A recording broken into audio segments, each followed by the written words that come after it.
Hare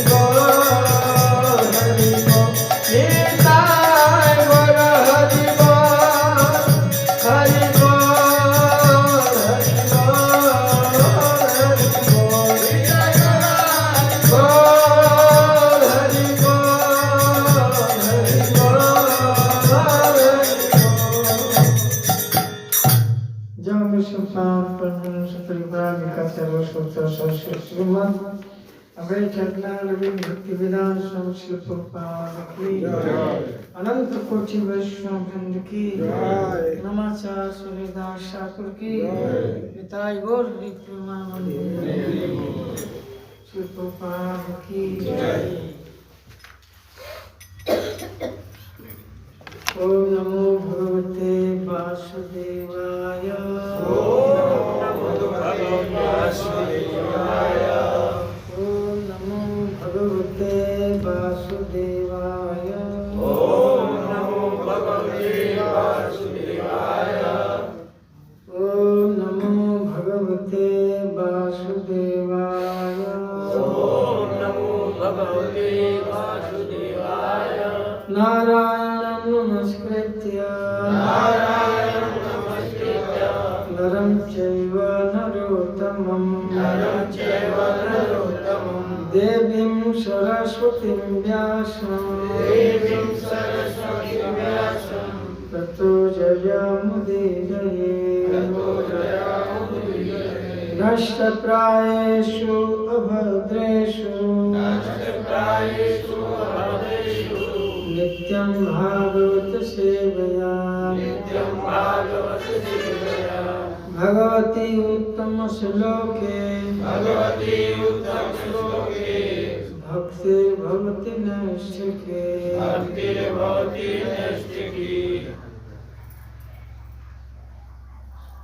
Shrimad Bhagavatam स्कंध 7 अध्याय 2 श्लोक संख्या 59।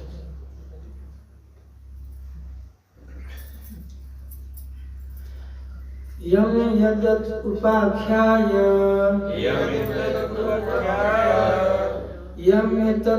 उपाख्याय तत्रैवान्तर्दधीयत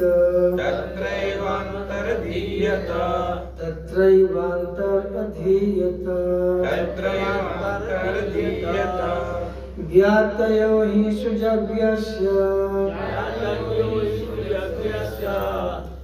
ज्ञातयो हि सुजज्ञस्य चक्षुर्यत्साम्परायिकम् यम् एतत् उपाख्याय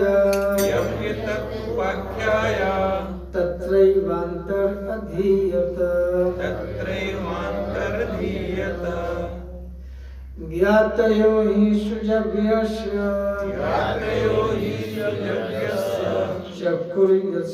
चक्षुर्यत्साम्परायिकम् यम् एतत् उपाख्याय तत्रैवान्तरधीयत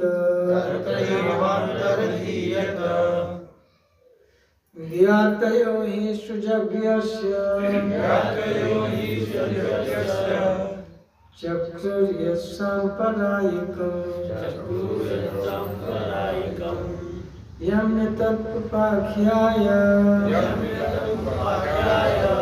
तत्रैवान्तरधीयत ज्ञातयो हि सुजज्ञस्य चक्षुर्यत्साम्परायिकम्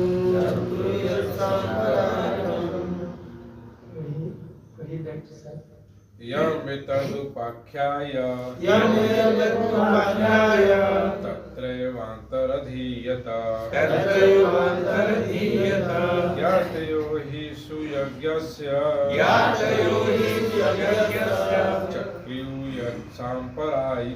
चक्षुर्यत्साम्परायिकम् यम एतत् उपाख्याय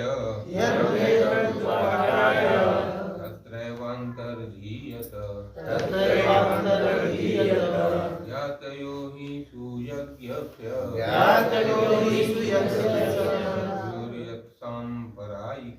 चक्षुर्यत्साम्परायिकम् यम यतदुपाख्याय तत्रैवान्तरधीयत ज्ञातयो हि सुयज्ञस्य चक्षुर्यत्साम्परायिकम् यम यतदुपाख्याय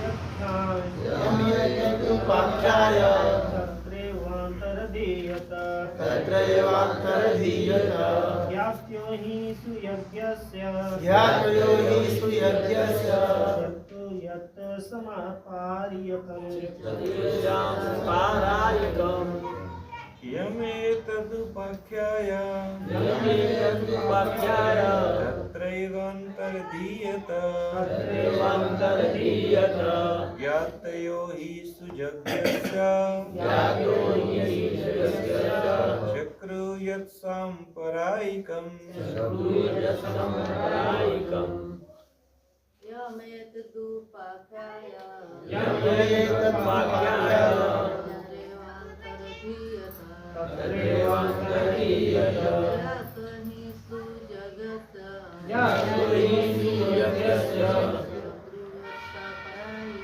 शत्रुयसम्परायिकम् यमेतदुपाख्याय यमेतदुपाख्याय तत्रैवान्तर्धीयत ज्ञातो हि सुयज्ञस्य ज्ञातो हि सुयज्ञस्य शत्रुयसम्परायिकम् शब्दार्थ यमः यमः बालक रूप में यमराज बालक रूप में यमराज एतत् यह यह उपाख्याय उपाख्याय उपदेश देकर उपदेश देकर तत्र तत्र वहाँ वहाँ एवं निःसंदेह अंतर्धीयत तदीयत अदृश्य हो गए अदृश्य हो गए ज्ञातया दया संबंधियों ने संबंधियों ने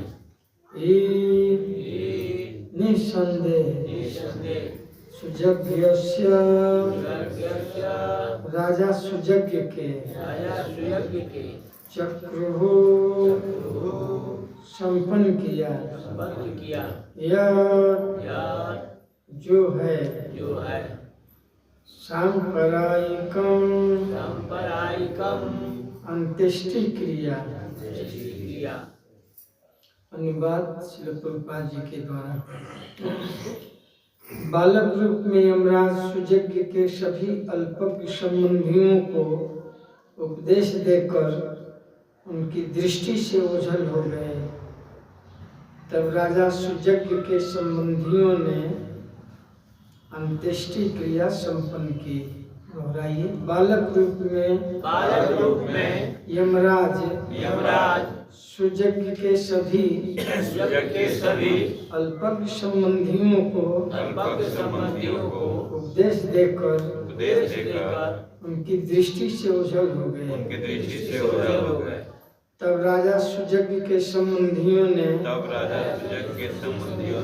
अंत्येष्टि क्रिया संपन्न की। तो यहाँ पर जब हिरण्याक्ष का वध हो गया तो उसके बच्चे, पत्नी, माँ, भाई सभी लोग बहुत दुखी हो गए। माता दिति भी और उसकी बहू और बहू के बच्चे, मतलब नाती बोलते हैं, नाती पोते सब बहुत दुखी हो गए। सब परिवार बहुत चिंतित थे, बहुत दुखी थे कि अब क्या होगा, कौन परिवार को संभालेगा। सभी हतोत्साहित हो गए थे। कभी होता है ना, परिवार का कोई मुखिया जब भी हो जाता है तब परिवार के लोग बहुत हतोत्साहित हो जाते हैं।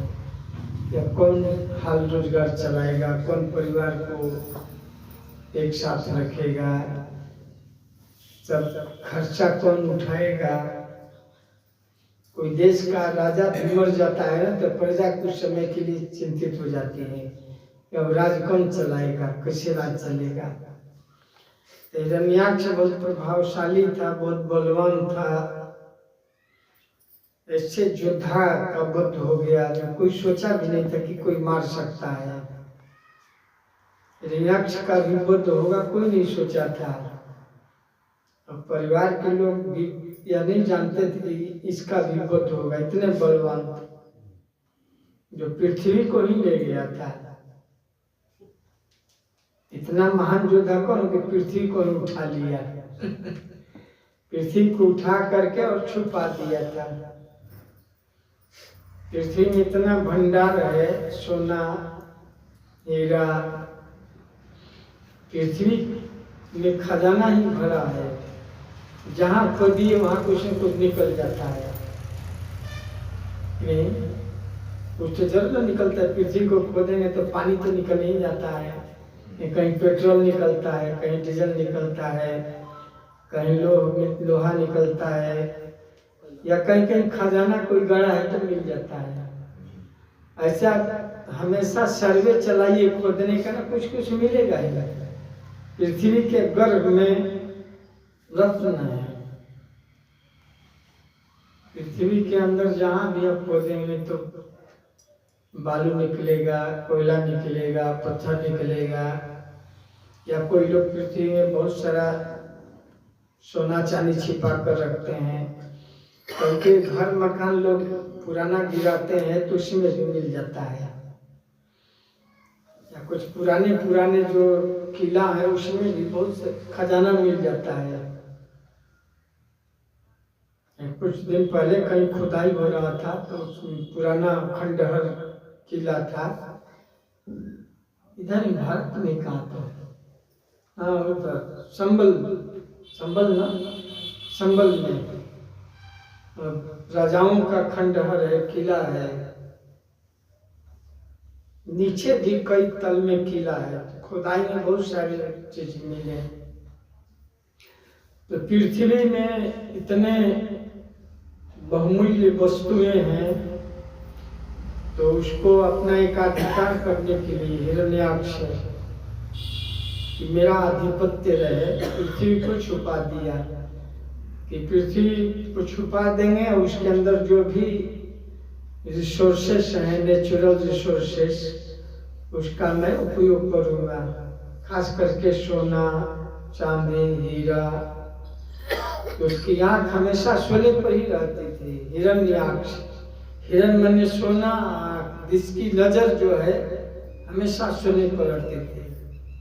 सोना का बहुत बड़ा वो स्मगलर था, गोल्ड स्मगलर। पूरे विश्व में सोना का ही वो स्मगलिंग करता था। इसलिए सोचा कि सोना का मैं पूरे विश्व का सबसे बड़ा एक्सपोर्टर इंपोर्टर बन जाऊं और हमारे सामने कोई न टिके।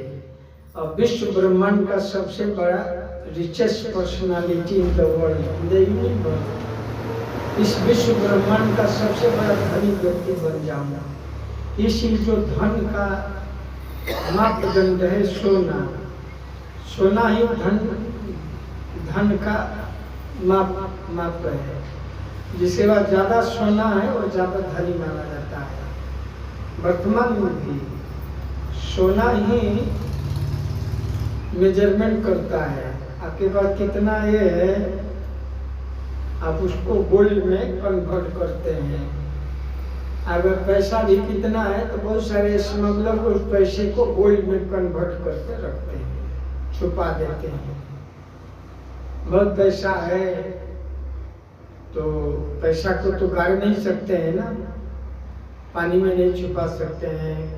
कागज है तो कागज को जो है कन्वर्ट कर देते हैं गोल्ड में, गोल्ड को जमीन में गाड़ देते हैं या टॉयलेट के टंकी में लोग डाल देते हैं। क्या उसको बोलते हैं टॉयलेट को, जो टॉयलेट का जो ये है ना टैंक बोलते हैं। बहुत लोग गोल्ड को दीवार में भी जोड़ देते हैं छुपाने के लिए कि कोई जान जाएगा तो ले लेगा या चोरी हो जाएगा। तो गोल्ड को लोग दीवार में ही जोड़ देते हैं या फ्लोर में टाइल्स के नीचे छुपा देते हैं या जो लैट्रिन का जो टैंक है उसमें डाल देते हैं। कौन वहाँ जाएगा? कोई नहीं जा सकता है। रेड करने वाले कौन जाएंगे उसमें? ये आजकल रेड करने वाले भी पहुंच जाते हैं उनके पास भी मशीन है। बहुत आजकल टेक्नोलॉजी बहुत आगे बढ़ गया है ना, तो बता देता है किधर गोल्ड है। करेंसी भी बता देता है। अगर 500 का अगर करेंसी रखे हैं तो सिग्नल आ जाता है। 500 के करेंसी में सब काट लगाया है ना, क्या बोलते हैं उसमें ऐसा ही लगाया कि वो बता देता है। बीच में जो तार लगाया है ना उसको चिप्स बोलते हैं, चिप्स ना, उसमें चिप्स लगे हुए हैं 500 के नोट में। जो ग्रीन लाइन है ना, आप लोग तो जानते होंगे ना, उसमें आवाज आता है। उसको एक भक्त होता है तो उसमें रिकॉर्डेड साउंड है आता है चिप्स के अंदर। आप सुने होंगे ना उसका साउंड। 500 के नोट में जो ग्रीन उसमें चिप्स लगे हैं तो उसमें आवाज आता है। भक्त हमको सुना रहा था उसके उसमें क्या आवाज है रिकॉर्ड। तो गवर्नमेंट अब 500 का नोट बहुत रखे हैं तो गवर्नमेंट को पता हो जाता है। ऐसा इक्विपमेंट है, ऐसा टेक्नोलॉजी आ गया है, मालूम पड़ जाए कहाँ पर है। तो हिरण्याक्ष भी बहुत बुद्धि लगाया, बहुत बड़ा वैज्ञानिक था हिरण्याक्ष, भूवैज्ञानिक था, भूवैज्ञानिक था, आकाशीय वैज्ञानिक था। आकाशीय ग्रहों के बारे में भी उसको बहुत अच्छा जानकारी था। कहाँ कब कैसे कहाँ जा सकते हैं,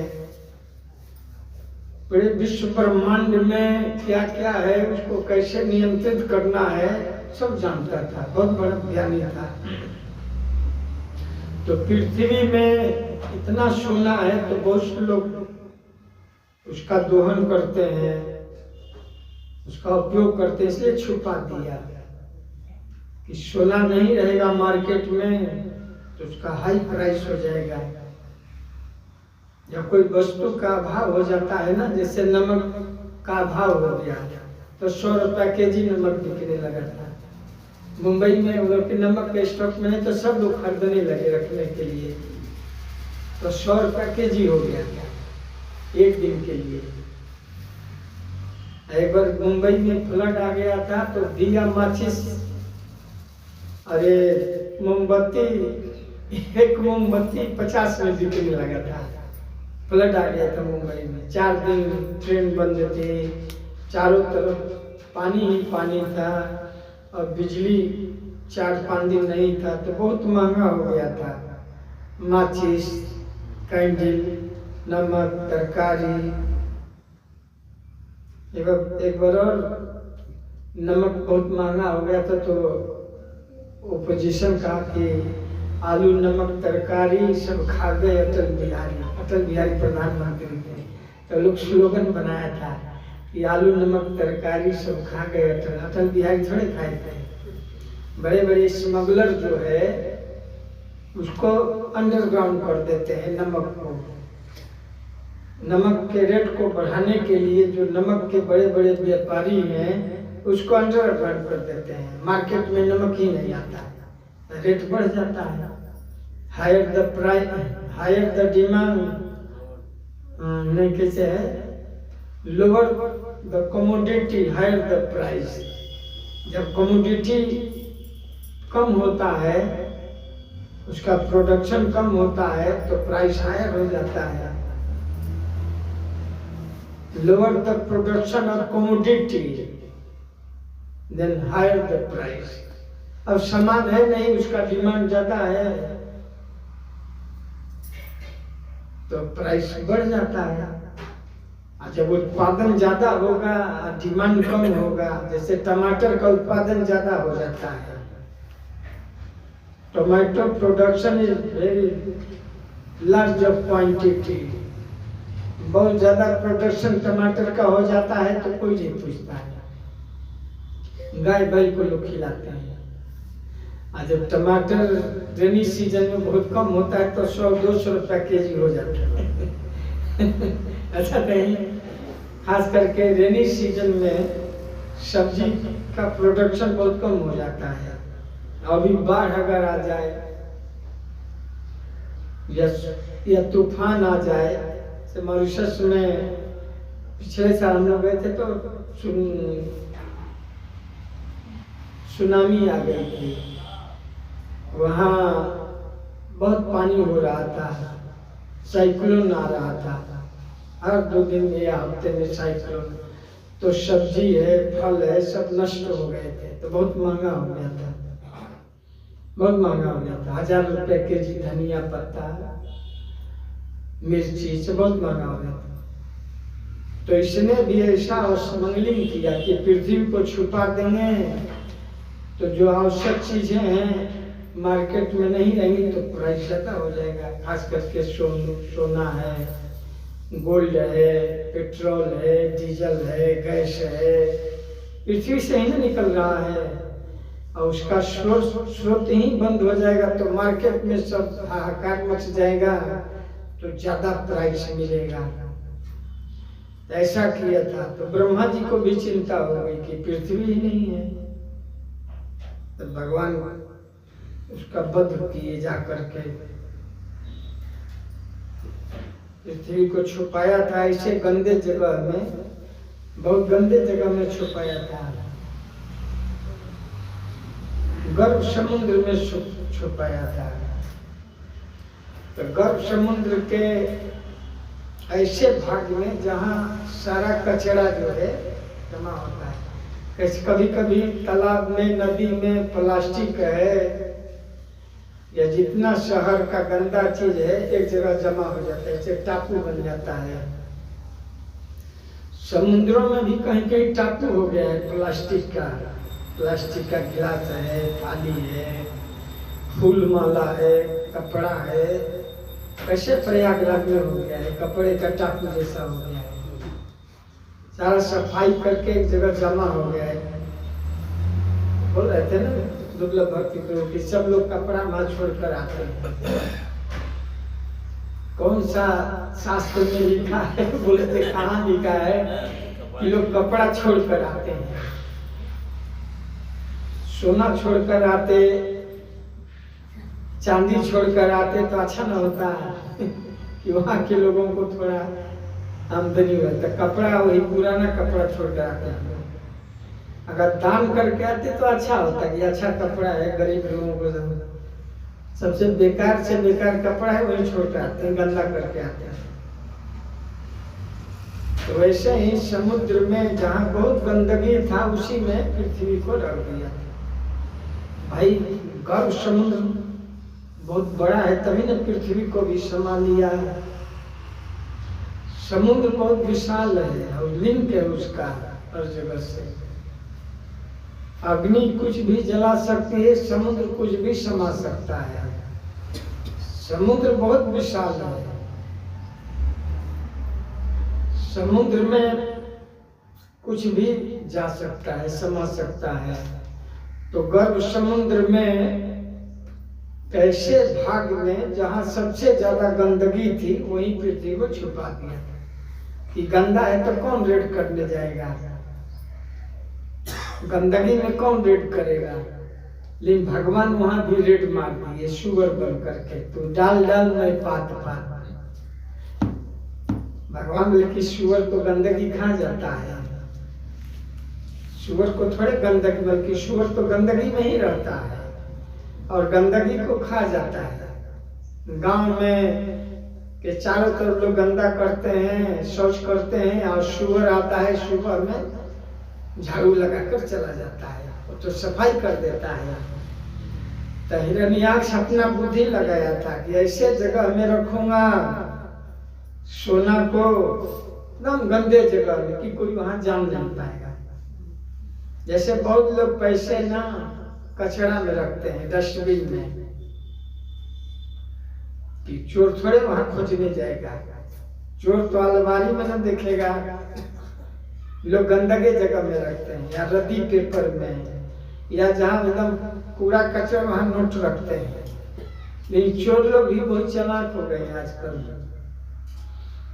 हमारे गांव के बगल में एक आदमी धान बेचकर 2 लाख रुपया लाया था, तो डस्टबिन में ही पैसा रखा था पिछले साल। आज चोर लोग वहां से ले गए, वो डस्टबिन से ले गए। कैसे मालूम पड़ा कि डस्टबिन में रखा है? चोर लोग भी जान गए लोग कहाँ पैसा रखा। तो हिरण्यकशिपु भी बुद्धि लगाया था, हिरण्याक्ष एकदम गंदगी में रखा था, जहां मल मूत्र कचरा है। लेकिन भगवान सुअर बनकर चले गए। सुअर को थोड़े झिझक गए गंदगी में जाने से। जा करके दांत को उठा लिए, दांत को ही उठा लिए। शशिनी कलंक कले निमग्ना दसन शिखर धरनी तब लगना। शशिनी कलंक कले व निमग्ना केशव धृत शुक्र रूप जय जगदीश हरे। भगवान शुक्र रूप में दशन शिखर अपने दांत के अग्रभाग पर, शिखर पर, दांत का शिखर माने आगे, दांत के आगे उठा लिए। शुअर का दांत ऐसे होता है, आगे निकला होता है। अब देखें कि हम लोग का दांत ऐसे न है, लेकिन शुअर का दांत 2 खास करके आगे जो होता है ऐसे, जैसे हाथी का दांत होता है ना, उसे शुअर का ऐसे निकला होता है। उसी पर पृथ्वी को धारना। दशन शिखर धरनी तब लगना। शशिनी कलंक कले व निमग्ना। पृथ्वी दांत पर ऐसे लग रही थी जैसे सरसों। भगवान इतना विशाल रूप लेते, इतना विशाल सुअर का रूप लिए थे। उनके दांत पर पृथ्वी एक धब्बे की तरह दिख रही थी, या सरसों के समान, या चंद्रमा पर जैसे धावा दिखाई था। शशिनी कलंक कलेव निमग्ना, जैसे चंद्रमा पर एक कालिमा दिखती है, वैसे भगवान के धौल दंत पर ऐसे दिखती। तो भगवान लेकर के चले तो हिरण्याक्ष आ गया। चोर कहाँ से आ गया? एक तो चोरी या सीना जोरी, चोरी किया है और फिर भी कर गिरे। चोर भगवान को चोर बना रहा है। चोर तो हिरण्यकशिपु ने कि भगवान के संपत्ति को चुरा दिया है। पृथ्वी भगवान की संपत्ति है, और पृथ्वी भगवान की तो रानी है, विष्णु पत्नी। पृथ्वी को विष्णु पत्नी कहा गया है।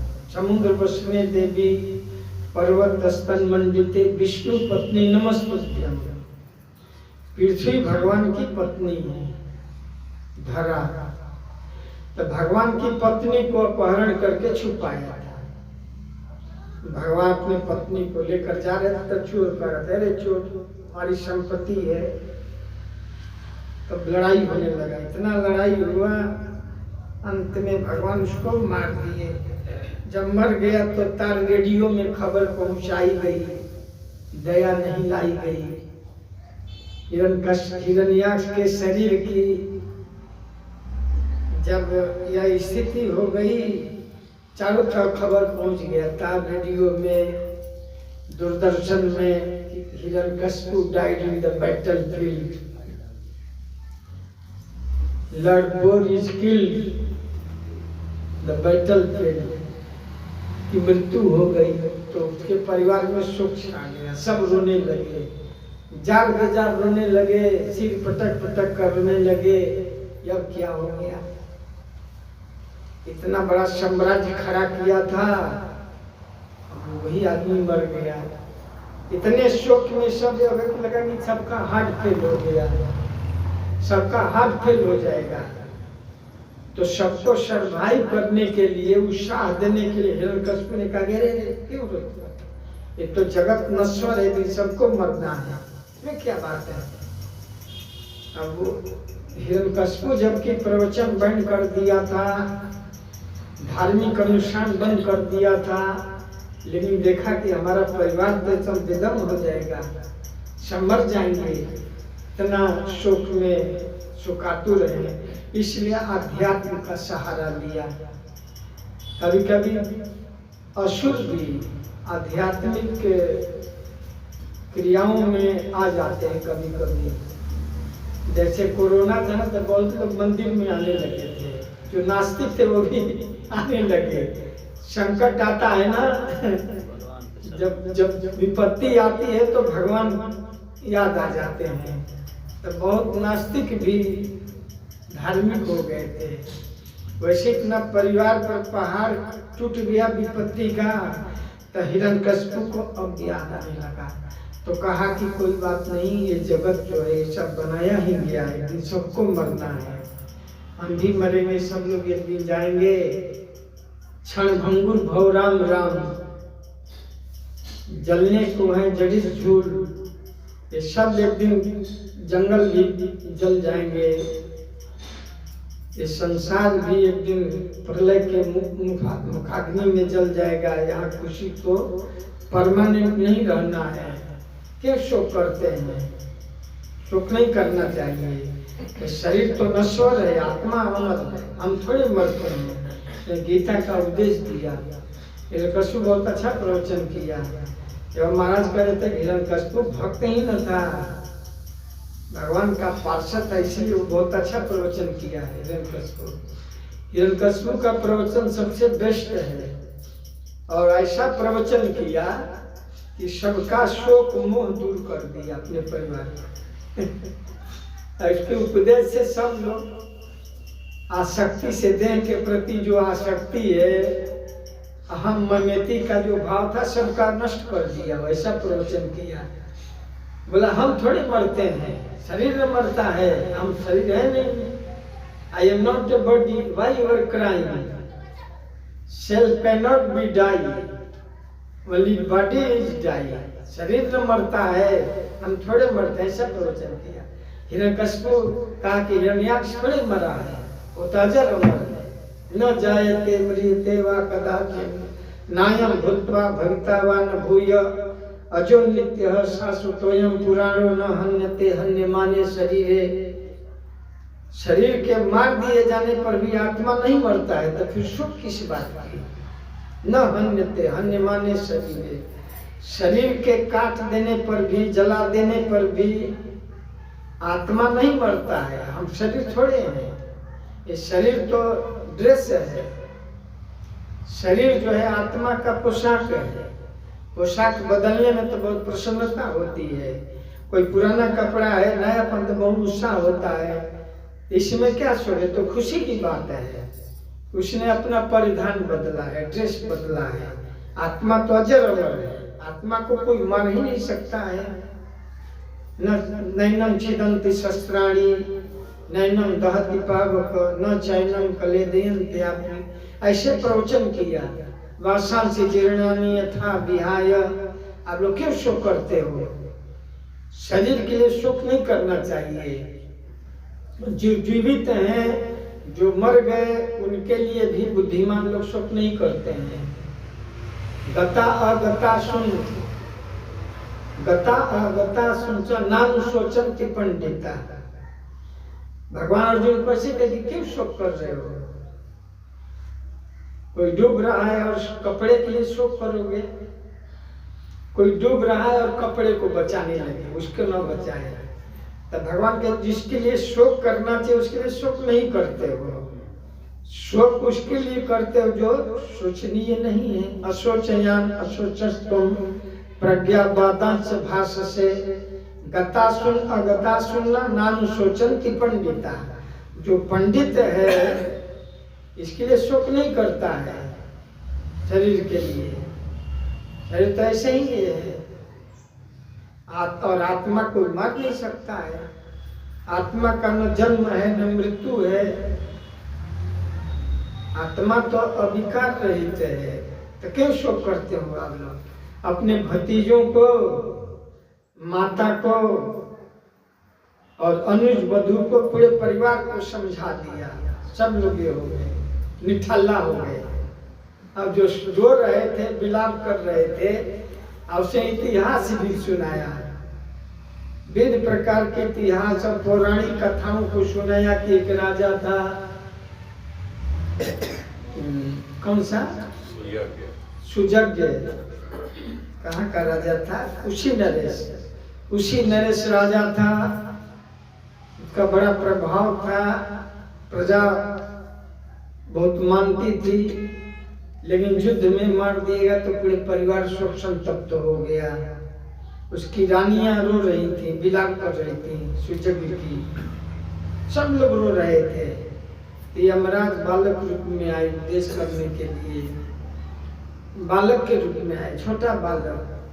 कभी कभी छोटा बच्चा भी उपदेश करता है, कभी बच्चा बाप को बतलाता है क्यों रो रहे हैं। कभी कभी बूढ़े लोगों को बच्चे समझा देते हैं, यहाँ ठीक है कहता है, बड़ा अच्छा बात कर भाई। एक बार हम लोग प्रोग्राम में गए थे मुंबई, बहुत बड़ा आदमी था, तो उसके घर सब लोग खाएंगे, तो कुछ लोग बिना हाथ धोए बैठ गए थे। एक छोटी लड़की थी 3 साल की, आप लोग हाथ धोएंगे? आप सब हो गए। प्रसाद हुआ तो कुछ लोग वैसे ही चले गए, हाथ नहीं धोए। तो छोटी बच्ची थी 2.5 साल की होगी, वो ऐसा कही आप लोग हाथ नहीं धोए। इतना इसको मैंने अच्छा ये है कि खाने से पहले हाथ धोना चाहिए। तो हमेशा याद आता है हमें वो बात, जब भी कहीं हम पंगत करें तो वही बात याद आता है, हाथ धोना चाहिए। वो लड़की छोटी थी, एकदम 2.5 साल की होगी, 2.5 साल नहीं 2 साल की ही होगी। कुछ लोग जाकर बैठने लगे तो बोले हाथ धोए नहीं हम लोग। तो वैसे ही यमराज जो है बालक रूप में गए और ऐसा प्रवचन किए। एक बार यमराज ने महाराज युधिष्ठिर से पूछा, इस संसार में सर्वाधिक आश्चर्य वस्तु क्या है? एक बार यमराज ने महाराज युधिष्ठिर से पूछा कि संसार में सर्वाधिक आश्चर्य वस्तु क्या है? तो महाराज युधिष्ठिर ने उत्तर दिया, महाभारत वन पर्व से, अन्य भूतानि गच्छन्ति यमालयम शेषा अस्थावरम इक्षन्ति किम आश्चर्यम अतः परम। सबको तो जाना ही है, आया है सो जाएगा, राजा रंग फकीर, कोई विमान चढ़ चले, कोई बंधे जात जंजीर। राजा हो या रानी हो या फकीर, सबको एक दिन जाना ही है, सो क्या करना है। आश्चर्य यह है कि जो नश्वर वस्तु है उसको अजर अमर लोग देखना चाहते हैं कि है अजर अमर, हम नहीं मरेंगे। सब लोग मर रहे, हमारे दादा परदादा पिताजी भी मर गए, और हम सोचते हैं कि अभी हम थोड़े मरेंगे, हम कल भी मर सकते हैं, आज भी मर सकते हैं। यही सोचना चाहिए और तैयारी करनी चाहिए कि आज हमारी अंतिम दिन है, आज हमारा अंतिम दिन है, ये सोचना चाहिए। यह नहीं सोचना चाहिए कि अभी 5 वर्षीय योजना में काम करना है, 10 साल में हमको ये करना है। बहुत लोग प्लानिंग करते हैं कि 1 साल में हमको इतना काम कर देना है, लेकिन हमारी योजना सफल होगी, हमारी कितने दिन की होगी है। इसलिए अपने दिमाग में रखना चाहिए कि आज हमारा अंतिम है। जब जगिए ना तो संकल्प ले कि 16 माला कंप्लीट कर लेना है, आज अंतिम दिन है, आज अर्थी जाने वाली है, तो अच्छा से तैयार रहेंगे। ये सोचेंगे आज अंतिम दिन है, मरना है, तो अच्छा ना भजन करेंगे, बहुत अच्छा और बहुत अटेंटिवली आप जप करेंगे। यही सोचना चाहिए आज अंतिम है, आज नहीं तो कल होगा, इसलिए तैयारी करना है। मरने की तैयारी करनी चाहिए, जैसे जाना है तो तैयारी करते हैं ना, टिकट करना, कपड़ा लेना, खाना पीना लेना, वैसे हमें जाना है, तैयार न होना चाहिए, सारी तैयारी न होनी चाहिए। तैयारी क्या है कि पूर्ण रूप से मन को कृष्ण भावना में लगा देना है। अंतिम नारायण स्मृति, आज अंतिम है तो मन को पूर्ण रूप से लगाना है। लेकिन सब लोग जा रहे हैं, हमारे परिवार में दादा परदादा चले गए, पिताजी भी चले गए, माँ भी चली गई, फिर भी हम सोचते हैं कि अजर अमर हम नहीं मरेंगे। यही आश्चर्य है, कोई नहीं सोचता है। बल्कि किसी को कह दीजिए नहीं मर जीवो, या तू मर जी बेरे, किसी को बोल दीजिए बूढ़े लोगों को भी कि कहीं नहीं खम मारा तो तू ही मर जो ना, हमें कहीं मारता नहीं। तो मर जी बेरे तो हम मरब, कतना लोग के मार के तब हम मरब। बूढ़े लोग बोलते हैं इस सबके मार के तब हम मरब। किसी को कह दीजिए कि मर जो, हम मरब, हम तो अजर अमर हैं। आदमी यही सोचता कि हम अभी नहीं मरेंगे, हम भी यही सोचते हैं, हम खुद भी यही सोचते हैं कि ये मन में कभी नहीं आता कि हम कल मर जाएंगे या शाम तक मर जाएंगे। कभी ऐसा विचार किया तो कहीं से अपशकुन सोचता लग। अगर कोई कह दे कि शाम तक मर जाएंगे, हम तो ऐसे कहीं कहता भाई, ऐसा कई बात सुना होता ना। शाश्वत बात, एक दिन मरे के बाद तो हो सकता है शाम तक भी या दोपहर तक भी, मृत्यु तो कभी ना आ जाई। तो बहुत सुंदर प्रवचन इतिहास के माध्यम से, गीत कवित इतिहास लागल ऊपर से बरसे। हिरण्यकश्यप बहुत विद्वान पंडित जैसे मानो गीत कवित इतिहास एकदम बरस रहा है उसके मुख से। ऐसा कथा सुना दिया, सुजग के पत्नियां कैसे शोक कर रही थी, और यमराज जी आए प्रवचन सुनाए तो लोग का शोक दूर हो गया। ऐसा कथा सुना दिया। इसलिए प्रवचन अच्छा है हिरण्यकश्यप का। तो हम लोग को भी देह में आसक्ति नहीं होना चाहिए। यह मानना चाहिए कि चिड़िया करे बसेरा। चिड़िया जैसे रात्रि में पेड़ पर बास करती है, सुबह उड़ जाती है, वैसे संसार जो है रैन बसेरा है, रैन बसेरा। रात में रुके, बहुत सारे ट्रक वाले आते हैं, रैन बसेरा करते हैं और सुबह फिर चले जाते हैं। या एक पेड़ के ऊपर रात्रि में अनेक दिशाओं से पक्षी आते हैं, बैठते हैं और सुबह लगभग चले जाते हैं। वैसे संसार जो है रैन बसेरा है। यहाँ कोई न परमानेंट, यहाँ कोई परमानेंट नहीं है। गाना गाते हैं लोग कि कैसे है, यहाँ कोई न परमानेंट है,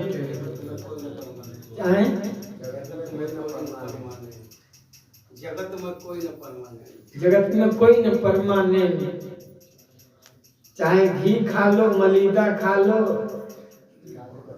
चाहे खा लो चॉकलेट, यहाँ कोई न परमानेंट।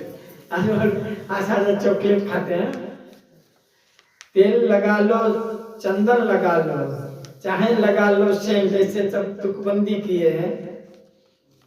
धोती पहनो, कुर्ता पहनो, कैसे चाहे पहनो पैंट, एक दिन उड़ जाएंगे तेरे तंबू टेंट, ऐसे तुकबंदी करके बनाए। तो वास्तव में यहाँ कोई परमानेंट नहीं है, लेकिन हम लोग परमानेंट जैसा रहने के लिए बनाते हैं। ऐसा मकान बनाओ 1000 वर्ष तक टूटेगा। अर्थक्वेक में भी, अर्थक्वेक भी आ जाए, भूकंप भी आ जाए तो न टूटे। ऐसा कार लो कि एक्सीडेंट में भी नहीं हो। यहाँ हर आदमी परमानेंट जैसा ही हर चीज करता है। तैयारी तो परमानेंट के लिए है। या अगर ये हो कि क्या घर बनाना है। एक बार ब्रह्मा जी कहे लोमस ऋषि से, लोमस ऋषि से कहे कि आप घर क्यों नहीं बनाते हैं। तो लोमस ऋषि बोले कि क्या घर बनाना है, क्षणभंगुर जीवन है, घर क्या बनाना है, पेड़ के नीचे रहते हैं। अभी लोमस जी की आयु कितनी है कि ब्रह्मा जी का एक अवधि खत्म होता है तो उनका एक बाल जो है शरीर का गिरता है। उनके शरीर में कितने बाल हैं, लोमस, लोमस ऋषि, उनके शरीर का एक लोम जब गिरता है तो ब्रह्मा जी की एक अवधि बीत जाती है। ब्रह्मा जी से कई गुना ज्यादा आयु, फिर भी वो घर नहीं बनाते हैं। क्या घर बनाना है, शरीर इतना अवधि कम है, क्षणभंगुर है। माने अपने को बहुत कम अवधि वाला मानते हैं। हम लोग का अवधि का कोई ठिकाना नहीं है, तो भी हम कितना युक्ति करते हैं, कितना प्रयास करते हैं। शास्त्र कहता है कि अधिक प्रयासों न कर्तव्य यथा आयु व्यय परम, आयुषो क्षण एकोपि न लभ्यते स्वर्ण कोटि भी। कैसे है? यथा आयु व्यय परम, हमारी आयु बहुत बहुमूल्य है, ज्यादा उसको खर्च नहीं करना है अन्य क्रियाओं में। इस तरह से इस प्रवचन के माध्यम से हिरण्यकशिपु ने अपने परिवार के अंदर जो शोक था, जो सब शोक संतप्त थे, ऐसा प्रवचन सुना दिया कि सब लोग कहे कि वाह वाह वाह, ऐसा तो ध्यान आपने दिया। सही आप कह रहे हैं कि संसार में भी सबको जाना ही है, सबको मरना है, क्या शोक करना है। और ये सत्य भी है, एक दिन हम भी मर जाएंगे, सब लोग मर जाएंगे। 100 वर्ष पहले जो लोग थे अभी नहीं हैं, अभी वर्तमान में जो हैं 100 वर्ष के बाद नहीं रहेंगे। अभी जितने लोग हैं 100 वर्ष की थोड़े सबकी अवधि है, कोई नहीं 100 वर्ष जिंदा रहेगा। 100 वर्ष के बाद कोई नहीं रहेगा जो वर्तमान में है, फिर दूसरे आएंगे, आना जाना लगा रहता है। यम यद उपाख्याय तत्रैवान्तर्धीयत ज्ञातयो हि सुजग्यस्य चक्षुर्यस्सां परायिकम्। यम हिरण्याक्ष ने कहा कि सुजग मर गया तो उसका परिवार बहुत शोकाकुल था। यमराज जी प्रवचन करके शोक संतप्त परिवार को चुप कर दिए और फिर ओझल हो गए। बालक रूप में यमराज ने सुजग के सभी अल्पज्ञ संबंधियों को उपदेश देकर उनकी दृष्टि से ओझल हो गए। तब राजा सुजग के संबंधियों ने अंत्येष्टि क्रिया संपन्न की। कोई अंत्येष्टि क्रिया नहीं कर रहे थे, लोग सब रो रहे थे, गा रहे थे, कर रहे थे।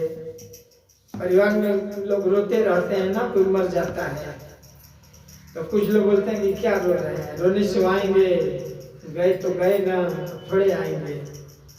बहुत लोग बोलते हैं क्या रो रहे हैं भाई, एक दिन सबका ही राम नाम सत्य है, यही सबका गत्य है। लोग बोलते हैं कि राम नाम सत्य है, साहब सबका एक दिन यही गत्य है, सबको जाना है। राम नाम सत्य है और सबका यही गत्य है, सबको मरना है। तो इसको रियलाइज कहाँ कोई करता है, कोई रियलाइज नहीं करता है। कोई रियलाइज अगर कर लेगा ना तो उसको वैराग्य हो जाएगा। वैराग्य कहाँ होता है? इतना लोग पोथी पत्रा पढ़ रहे हैं फिर भी उसी में जा रहे हैं। तो बोलते भी राम नाम सत्य है, सत्य है तो क्यों नहीं अपनाते हैं? बहुत प्रवचन कर रहे थे, लोग बोलते हैं श्मशान तक। हम भी अपने माँ को लेकर जा रहे थे मणिकर्णिका में, तो काशी विश्वनाथ से कंधा, बोले कंधा लगा लीजिए। माँ मर गई थी तो हम मुंबई से आए, एयरपोर्ट से आए और वहाँ 2006 में तो लोग इंतजार में थे। तो जब एयरपोर्ट से वहाँ आया तो लोग बोले कंधा लगा लीजिए, तो कंधा लगा लिया। तो हम नहीं बोल रहे थे राम नाम सत्य है। तो हमारे कजी मतलब कि बोलिए राम नाम सत्य है। तो मैं लगे अब किसके लिए बोले, वो जीवित थी तब न बोलना चाहिए था, अब मर गई अब थोड़े सुन रही है। तो मानो सुनाते हैं, वो जब जीवित थी तब न सुनाते कि माँ राम नाम सत्य है, यही सबका गत्य है। तो अपने माता को, पिता को या कोई संबंधी मर जाता है तो बोलते राम नाम सत्य है, राम नाम सत्य है। अब किसके लिए कह रहे हैं? जिसके लिए कह रहे हैं वो तो है नहीं, तो कह किसके लिए रहे? अपने लिए भी कम से कम तो सोचे कि राम नाम सत्य है। कभी कभी लोगों को वैराग्य हो भी जाता है मणिकर्णिका घाट पर, बहुत देखते हैं इतने लोग जल रहे हैं, थोड़ा वैराग्य हो जाता है, श्मशान वैराग्य। फिर आने के बाद नहा धोकर फिर वही की वही। तो वैराग्य ऐसा होना चाहिए कि उसको दिमाग में मनुष्य विचारम बादम बादम कि क्यों शरीर के लिए शोक कर रहे हो? ये तो मांस है, हड्डी है, कफ है, वात है, पित्त है, मल है, मूत्र है, हड्डी है, रोम है, इसके लिए क्यों शोक कर रहे हो? मन में हमें विचार करना चाहिए। कभी कभी शरीर पर लोग आकर्षित हो जाते हैं तो आदि शंकराचार्य कहते हैं कि जब किसी के रूप पर आकर्षित हो तो विचार करो कि उसमें क्या है, एक गोनी के अंदर क्या है, एक गोनी है मान लीजिए, इसमें है क्या? ऊपर बाल है, चमड़ा है, मज्जा है, मांस है, हड्डी है, मल है, मूत्र है, कफ है, वात है, पित्त है, इस पर क्यों आकर्षित हो रहे हो? मन को समझाना चाहिए। मनुष्य विचार बार मन में बार बार विचार करना चाहिए। कोई सुंदर स्त्री को देखकर मोह हो जाए या कामाशक्ति आ जाए मन में तो मन को समझे कि वो क्या उधर जा रहे हो, उसमें है क्या है, इसको आदमी ग्रहण करे गहराई से जा करके कि हम क्यों, मेरा मन जा रहा है, मन उधर क्यों जा रहे है क्या उसमें? उसके अंदर हटाओगे तो क्या निकलेगा? खून है, हड्डी है, मज्जा है, मांस है, मल है, मूत्र है, इसी पर क्यों आसक्ति है? ऐसी पे हम रोते हैं। तो ऐसा अगर मन में विचार आ जाए तो आसक्ति नहीं होगी, उसके प्रति शोक नहीं होगा। कभी पत्नी मर जाती है, कौन सा पक्षी मर गया था? कुलीन पक्षी, कुलीन ना, कुलीन पक्षी मर गया तो मादा पक्षी मरी थी, मादा ना, पत्नी मर गई थी, पति था, विधुर हो गया। पति मर जाता है तो पत्नी विधवा हो जाती है, और पत्नी मर जाती है तो पति विधुर हो जाता है, और पति मर गया तो पत्नी विधवा हो जाती है, तो पति विधुर हो गया। तो मादा पक्षी, नर पक्षी विलाप कर रहा था, शोक कर रहा था, या हम कैसे रह, तू ही हमारा आधार रहो। पत्नी मर जाती है ना तो बोलते हैं अब हमार के देखी राजपाट के ह देखी। ऐसा आदमी अधीर हो जाता है, पत्नी मर जाती है तो, बल्कि कुछ लोग पत्नी के शोक में मर ही जाते हैं। ऐसे भी लोग हैं, पत्नी मर जाती है अधीर हो जाते हैं कि भाई उतना समय का था विधान। एक समय हम लोग रात्रि में जैसे आदमी जमा हो जाते हैं धर्मशाला में, वैसे परिवार धर्मशाला है। परिवार एक धर्मशाला है, उसमें रात्रि विश्राम के लोग आ जाते हैं। वैसे परिवार भी एक धर्मशाला है। कोई मान ली कि पत्नी है तो ये है, तो वास्तव में सब झूठा है, ये संबंध झूठा है, मान्यता है। ये पत्नी है तो बच्चे हैं, धर्मशाला में आए हैं, रात भर में संबंध बना लिए। तो ऐसे परिवार भी एक झमेला है, वास्तविक नहीं है। वास्तविक न कोई पत्नी है, न कोई पति है, न कोई माँ है, न बाप है, एक थोड़े समय के लिए संयोग हो गया है। जैसे नदी के प्रवाह में पौधे या खरपतवार एक जगह जुड़ जाते हैं, या नदी के प्रवाह फिर अलग भी हो जाते हैं। कभी कभी रेती जो है एक जगह जमा हो जाता है और फिर पानी के प्रवाह से अलग हो जाते हैं। वैसे ये संबंध है, वास्तविक नहीं है। न यहाँ कोई किसी का पति है, न कोई पत्नी है, न कोई बच्चा है, न कोई नाना है, न कोई मामा है। ये समय है कि थोड़ा समय फिर वहाँ विराम हो गए हैं। जैसे ट्रेन के बोगी में लोग जाते हैं और उसमें एक जगह जमा हो जाते हैं, तो उसमें बहुत कोई मित्र बन जाता है, कोई ये बन जाता है, कोई गांव वाला मिल जाता है, कोई अपना नजदीकी मिल जाता है। लेकिन सब उतरना अलग है, सब अपने अपने गंतव्य में अलग अलग जगह उतर जाते हैं। रेल रूपी घर में मान लीजिए उसमें कितने सदस्य एक जगह जुड़ जाते हैं कुछ समय के लिए, इन सबका गंतव्य अलग अलग है। कोई शोक नहीं करता है ना, किसी को कहाँ उतरना, किसी का वैसे ही है। इस तरह से प्रवचन के माध्यम से हिरण्यकशिपु ने अपने परिवार को एकदम चंगा बना दिया। शोक मोह भयापा सबका शोक मोह जो भय था दूर भगा दिया। फिर सब लोग अपने अपने काम में, उसका उद्देश्य तो भक्त बनाना नहीं था, लेकिन सबको एक करके अपने फिर कार्य में लगाना। कभी कभी प्रवचन के माध्यम से भी कभी कभी लोग कर्मवीर बन जाते हैं। कर्मवीर तो सबको अपने अपने काम में लगाने के लिए कि भाई काम धंधा कैसे चलेगा, रोएंगे गाएंगे तो सुंदर प्रवचन। तब विस्तार से प्रवचन आगे आएगा, आगे अभी आगे आएगा ना प्रवचन, बीत गया है अभी आगे आने वाला। धन्यवाद। श्रील प्रभुपाद की जय। गौर प्रेमानंद।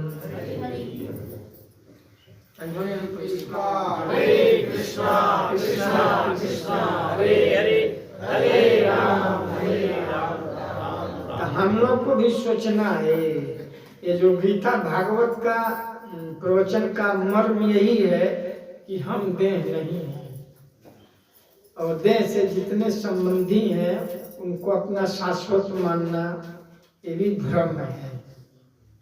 प्रवचन का यही है कि हम देह नहीं हैं और ये मकान हमारा नहीं है, ये तो किराए का है, छोड़कर जाना है। रियलाइज नहीं होता है ना। हाँ, इसी को रियलाइज करना है। प्रवचन के माध्यम से हमको यही रियलाइज करना है कि हम देह नहीं हैं, हम आत्मा हैं। लेकिन मानने के लिए तैयार नहीं है ना। हाँ, तो इसलिए हिरण्यकश्यप का प्रवचन जो है बहुत उपादेय है।